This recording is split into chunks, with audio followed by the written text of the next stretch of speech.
aldehyde or ketones when treated with C6H5NH2, the product formed is. Now in this reaction what happen here, aldehyde और ketones जो है ये हमारे reactant है.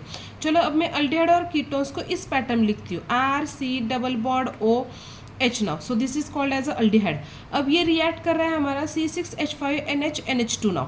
So ये भी मैं कुछ इस पैटर्न में लिख रही हूँ यहाँ पे NH2 NH और उसके बाद क्या है हमारा C6H5 कंपोनेंट है ना, ठीक है. So this is called as actually what here, phenyl hydrazine. ये जो कंपोनेंट होता है ये होता है हमारा phenyl हाइड्राजाइन.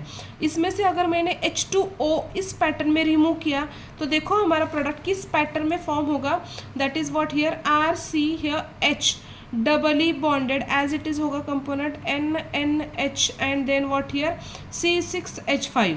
This is called as what here, phenyl hydrazone.